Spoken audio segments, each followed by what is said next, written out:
The crazy thing yesterday was watching the A's get absolutely pummeled by the Cubs 18-3 in their home opener in Sacramento. But I was watching the game not to see that it was a sellout, because it's pretty funny that Tampa and Sacramento can keep announcing sellouts. It made me feel like that I should consider have building Marlins Park with the capacity of 11,000. MLB and the union never would have allowed it, but clearly I would have announced sellouts every game, even though the Marlins to this day get under 10,000, so it wouldn't be a sellout. But still, is it that big an accomplishment? You're supposed to sell over 10,000, 11,000 seats. But anyway, I don't want to yuck on Sacramento or yuck on the Aths. I don't want to do any of that. I want to just talk about a couple things that are happening that are real. It is a minor league ballpark. It's not even a major league spring training facility. It is a minor league ballpark where a ton of money was put in, but you can't make a minor league ballpark a major league ballpark in an off season of renovations.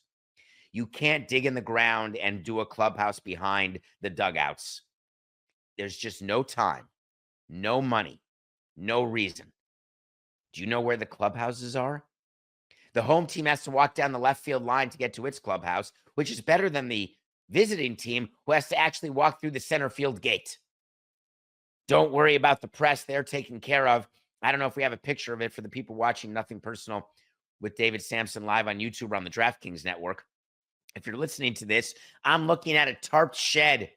It looks like something that was built without a permit. It's a little building where the press gets to do its work, because after the game, the manager and the star of the game get to go and sit in front of a microphone on a dais. I'd rather do a scrum in my non-manager's office than schlep to that little shack. It doesn't look good enough to be major league, and I want to explain why I'm critical of this. I went to Fort Bragg for a game.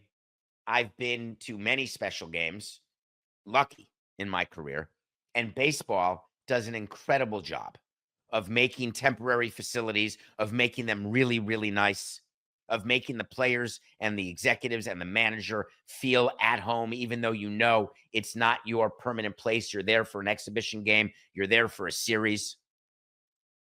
When you know you're facing 81 large and you've got those type of facilities, and the A's have done everything they could. They released pictures of the great clubhouse. It looked like a staged clubhouse. They had beautiful looking apples and bananas, not one brown dot. I don't know if you have that picture, Coca, and I didn't ask you to do it, so you don't, and I'm sorry. The picture looks like a commercial for Big Macs that you know is not an actual Big Mac.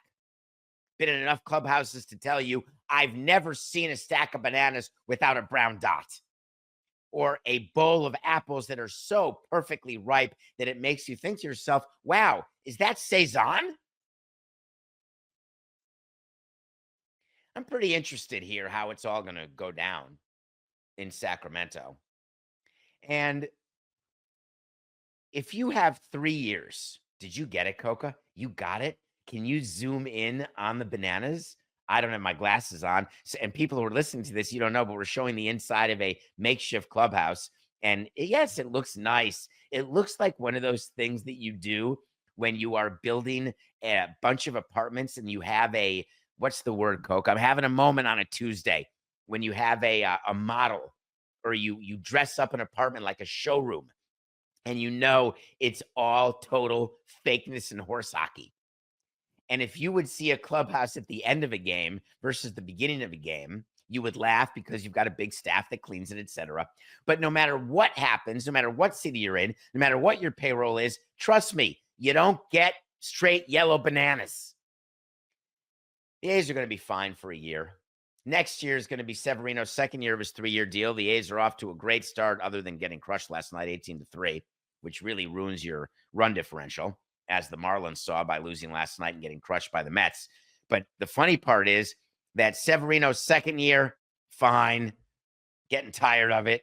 Third year, despondent. You're not used to it. You don't want a full season of the inconvenience that exists in Sacramento, and the union didn't have a choice. None. They had to approve, and the players had to approve it. Now you're getting some chirping already. Just know that.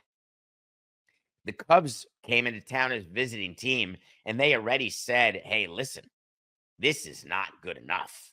We should have played this in Oakland. While it smelled like sewer and there was nobody there, it was really cool to stay in San Francisco, and there were major league facilities. Sacramento is a very nice town. You can even go visit the Capitol. You can see some legislation. You can see our democracy in action.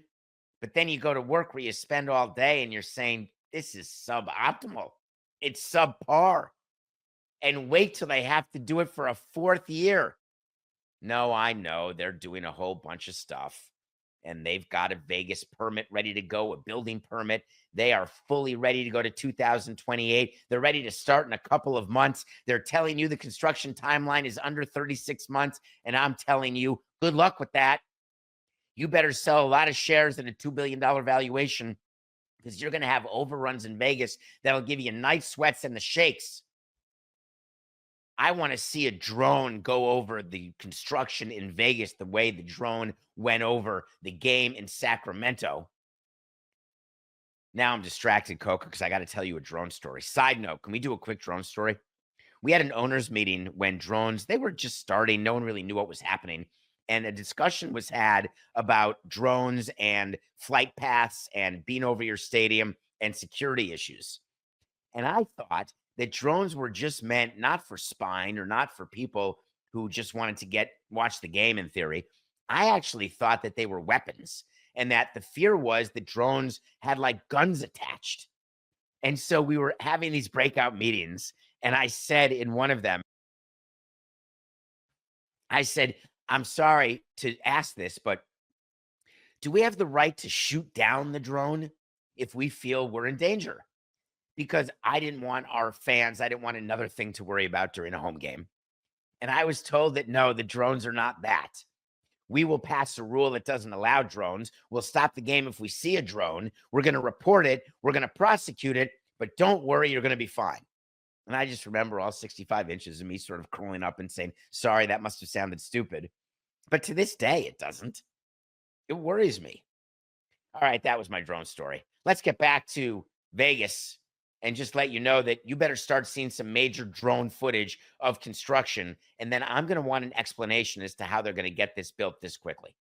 And if it doesn't happen, then you're looking at a fourth year walking down the left field line just to get to your home clubhouse 81 times.